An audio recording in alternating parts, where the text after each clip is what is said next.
Hello everyone, मैं हूं आपका फ्रेंड एडवोकेट गितेश चंद्र और आज मैं आपके लिए एक बहुत ही इंपॉर्टेंट टॉपिक पे वीडियो लेकर के आया हूं। तो मेरी वीडियो को आप लगातार देखेंगे तो बहुत कुछ समझ पाएंगे। दोस्तों, मैं एक अवेयरनेस कैंप में गया था, वहां मुझसे एक सवाल पूछा गया था। ये जो सवाल था वो सवाल ये था कि कोर्ट में जज साहब जो होते हैं वो जजमेंट देने में इतनी देर क्यों करते हैं। कई बार ऐसा होता है कि कोर्ट में सभी गवाह पेश हो जाते हैं, उसके बाद भी जो है वकील साहब जो है वो कहते हैं कि अभी जो है रिकॉर्ड जो है जजमेंट पे चला गया है तो जजमेंट में समय लगेगा। तो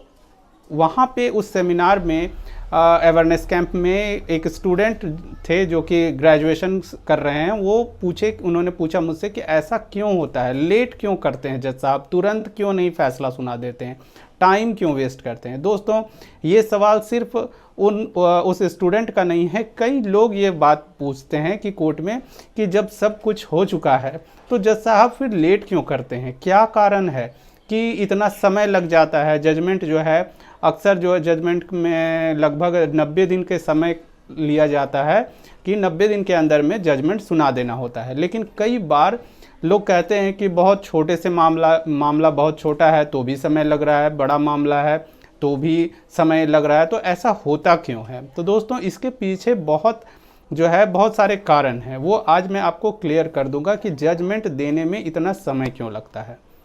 दोस्तों, सबसे पहले तो आप एक बात जान जाएं कि जो हमारा कोर्ट है वहाँ पे जजेस की संख्या बहुत कम है और केसेस बहुत अधिक हैं। सबसे बड़ा जो कारण है वो ये है, यानी कि केस लगातार जो है वो फाइल होते जाते हैं और केस जो इतने अधिक हैं कि जजों को जो है उनका जजमेंट देने में काफ़ी समय लग जाता है। फिर भी बहुत तेज़ी से काम हो रहा है, लेकिन बाहर के लोगों को लगता है कि जो कोर्ट की जो प्रक्रिया है वो बहुत स्लो है। तो दोस्तों, स्लो नहीं है। कभी भी आप अगर कोर्ट गए हों तो आप वहाँ पे देखेंगे कि वहाँ के जितने भी स्टाफ हैं वो कभी भी कोई भी स्टाफ आपको फ्री में घूमते फिरते हुए नहीं मिल पाएगा। इसका एक बहुत बड़ा कारण क्या होता है कि काम का प्रेशर कोर्ट के अंदर बहुत अधिक होता है। ये बात अलग है कि लोगों को लगता है कि हमारा काम बहुत स्लो चल रहा है, लेकिन काम इतना अधिक है और जजों की संख्या इतनी कम है जिसके कारण जो है वह बहुत अधिक प्रेशर पड़ जाता है। कई बार हम लोगों ने देखा है, कई जज साहब जो हैं ये बात को बताते हैं कि हम रात 2-2 बजे तक 2-3 बजे रात तक बैठ कर के जजमेंट को लिखने का काम करते हैं, पढ़ने का काम करते हैं। तो दोस्तों, ये बात आती है कि जजमेंट देने में इतना लेट क्यों होता है। उसमें एक तो कारण हो गया कि केस की संख्या बहुत अधिक है। दूसरी बात, जब भी कोई जजमेंट लिखा जाता है तो उसमें हर एक पहलू को जो है वो जज बारीकी से पढ़ते हैं कि गवाहों ने क्या बयान दिए हैं, उनका स्टेटमेंट क्या है, पुलिस का स्टेटमेंट क्या है, अन्य कोई जांच एजेंसी अगर उसमें इन्वॉल्व है तो उसकी रिपोर्ट क्या है, या फिर अगर डॉक्टर उस केस में इन्वॉल्व हैं तो डॉक्टर ने क्या रिपोर्ट दी है। तो उन सभी को बहुत ही बारीकी से पढ़ा जाता है, यानी कि कहीं भी चूक होने की संभावना जो है वो नहीं होनी चाहिए। और जजमेंट कभी भी जो है वो 1 पेज या 2 पेज में नहीं होता है। जब भी जजमेंट का जो पेज आप देखेंगे तो वो बहुत 10-12 पेज या फिर कई बार जो है वो 100 पेज तक जो है जजमेंट चला जाता है, यानी कि 100 पन्नों में जो है जजमेंट होती है। तो दोस्तों, कई बार जो जजमेंट को लिखा जाता है उसमें कई सारे शब्द का जो सिलेक्शन होता है उसे बहुत सोच समझ करके लिखा जाता है, क्योंकि जज जो हैं वो भी एक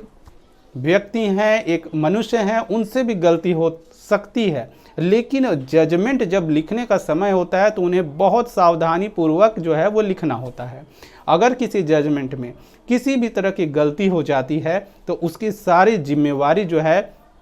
उस जज के ऊपर चली जाती है। और आप देखेंगे कि कई बार आपने देखा होगा कि कई लोग जब कोर्ट में केस लड़ते हैं तो वो बताएंगे कि नहीं 10 साल पहले या 12 साल पहले इस केस से जुड़ा हुआ या इस जैसा केस जो है हमारे गांव में हुआ था, तो उसकी वो जजमेंट की कॉपी को लाते हैं और उसको दिखाते हैं। तो जब भी आप कभी जजमेंट की कॉपी को पढ़ेंगे तो उसमें बहुत ही सटीक शब्दों का प्रयोग किया जाता है, ताकि कभी भी उसे पढ़ करके ऐसा न लगे कि किसी भी व्यक्ति के साथ में पक्षपात हो रहा है। दोस्तों, मैं आपको ये भी बताने वाला हूँ कि सुप्रीम कोर्ट ने जजों को भी ये खास डायरेक्शन दिया जाता है, उनको स्पेशल ट्रेनिंग दी जाती है कि कभी भी आप जो है इमोशनल जो है होकर के जजमेंट ना लिखाएं। तो उन्हें बहुत ही तटस्थ रहना पड़ता है, क्योंकि दोस्तों कई बार ऐसे मुकदमे आते हैं जहां पर जजेस जानते हैं कि यहाँ पर जो है जो क्रिमिनल है वो बच जा रहा है, उन्हें पता होता है, लेकिन चूंकि गवाह जो होते हैं उनकी गवाही उतनी अच्छे तरीके से नहीं हो पाती है, गवाह अपना स्टेटमेंट सही तरीके से नहीं दे पाते हैं, जिसके कारण वो बरी हो जाते हैं। कई सारे केसेस में मैंने देखा है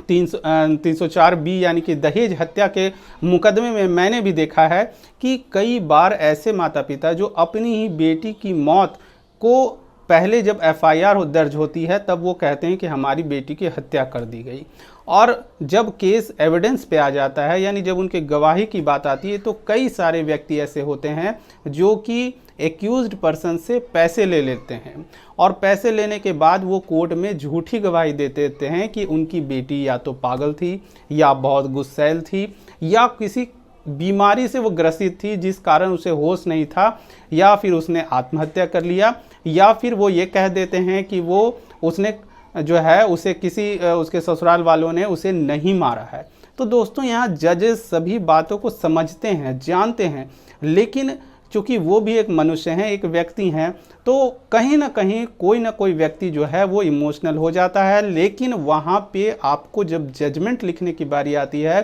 तो बहुत सावधानी से उसे लिखना होता है, क्योंकि अगर जज ने जजमेंट लिख दिया और अगर उसमें कुछ गलती हो जाती है तो जो डिफेंस के लॉयर हैं या फिर स्टेट का केस है, जो इन्फॉर्मेंट है, अगर उसके खिलाफ वो हाई कोर्ट चला जाता है और अगर उस जजमेंट में कमी पाई जाती है, तो अगर उसमें ये बात आ जाती है कि जजमेंट त्रुटिपूर्ण है या फिर जजमेंट जो है किसी के प्रभाव में आकर लिख दी गई है, तो वहाँ पे जज को जो है उस पर शो कॉज हो जाता है उन जजों के ऊपर। कई बार उन्हें उनका प्रमोशन जो है वो रोक दिया जाता है, कई बार उन्हें उस पद से हटा करके किसी दूसरे पद में उनका ट्रांसफ़र कर दिया जाता है, यानी कि उनका डिमोशन कर दिया जाता है, जो कि उनके लिए बहुत ही शर्मनाक बात होती है और ये बात पूरे डिपार्टमेंट में फैल जाती है। तो इसलिए जजेस जो होते हैं वो जजमेंट को लिखने वक्त बहुत ही सावधानी रखते हैं। और दोस्तों किसी भी व्यक्ति के पास में कोई भी जज हो जो हैं वो सभी सेक्शंस को याद नहीं रख सकते, कोई भी व्यक्ति याद नहीं रख सकता है। एक एडवोकेट जो होते हैं उनके पास 2 केस 3 केस या जितने, तो हम सेक्शंस पढ़ के जाते हैं कि हमें ये बात इस सेक्शन का ये है, इस सेक्शन का ये है, तो हम वो बात बोल देते हैं। कई बार हम जो एडवोकेट्स होते हैं कुछ बातें ऐसी भी बोल जाते हैं जो कि उस सेक्शन से रिलेटेड नहीं होते हैं, लेकिन हम वहाँ बोल रहे होते हैं। लेकिन जजमेंट जो होता है, जज जो होते हैं जब उस चीज़ को राइटिंग में लिखते हैं तो वो हर सेक्शंस को बहुत ध्यान से पढ़ते हैं और हर सेक्शंस के इंग्रेडिएंट्स को पढ़ते हैं कि वो सेक्शंस वहाँ पे फॉलो हो रहा है कि नहीं, वो कानून वहाँ पे फॉलो हो रहा है कि नहीं।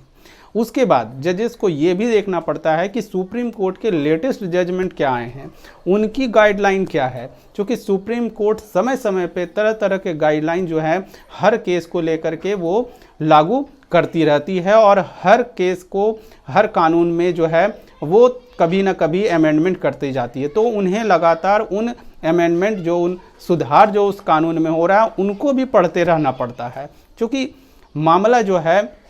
वो न्याय से जुड़ा हुआ है, कानून से जुड़ा हुआ है। और जब भी कानून में संशोधन होते हैं तो उस संशोधन को ध्यान में रखकर ही जजमेंट लिखी जाती है। इसलिए कोर्ट में जजमेंट को देने में, जजमेंट लिखवाने में, जजमेंट को जब पूरा लिख लिया जाता है तब, इसलिए इन सभी जितने कारणों को मैं बता रहा हूँ, इन सभी कारणों के कारण ही जो है वो जजमेंट को देने में देरी होती है। ऐसा कोई यही कुछ लोग ऐसा कहते हैं कि जज जो हैं वो बहुत देर से काम कर रहे हैं, या अगर आप ऐसा सोच रहे हैं तो आप बिल्कुल गलत सोच रहे हैं। आपने देखा होगा कि कोर्ट में जब जज आते हैं तो आपने देखा होगा वो बहुत कम लोगों से बात करते हैं, और फिर कई जज जो हैं बहुत ही सीरियस होते हैं, या कुछ जज जो हैं थोड़ा मोड़ा बात करते हैं, तो लोगों को लगता है कि भाई इनका काम तो क्या है, बस कुर्सी में बैठ गए, बगल में जो भी उनके स्टाफ हैं वो पेपर्स देते हैं, वो उनको साइन करते चले जाते हैं।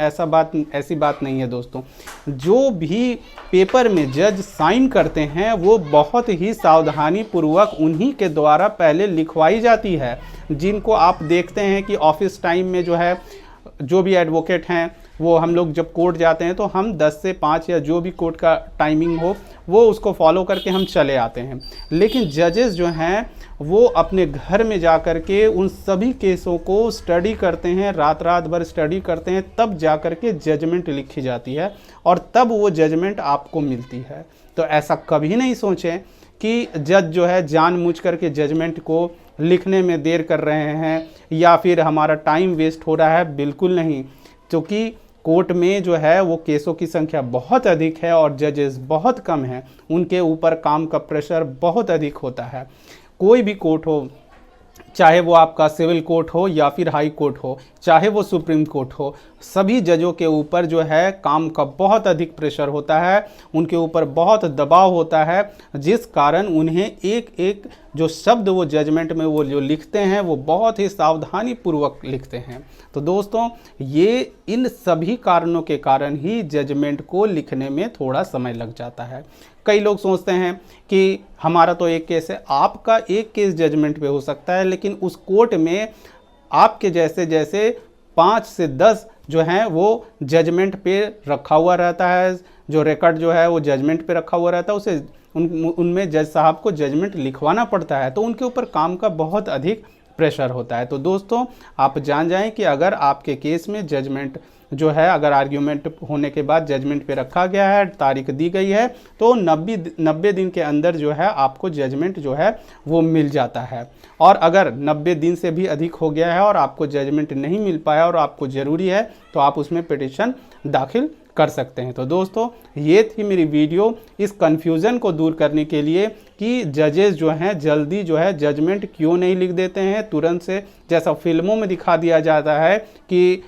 एडवोकेट्स ने बहस किया और आर्ग्यूमेंट किया और उसके बाद जज साहब ने जो है फैसला सुना दिया। ऐसा बिल्कुल नहीं होता है। जिन कारणों को मैंने बताया, इसी कारणों के कारण जो है वो जजमेंट सुनाने में देरी होती है। तो अगर मेरी ये वीडियो आपको पसंद आई हो, इन्फॉर्मेटिव लगी हो, तो मेरी वीडियो को लाइक, कमेंट और शेयर करें। Thank you. जय हिंद, जय भारत।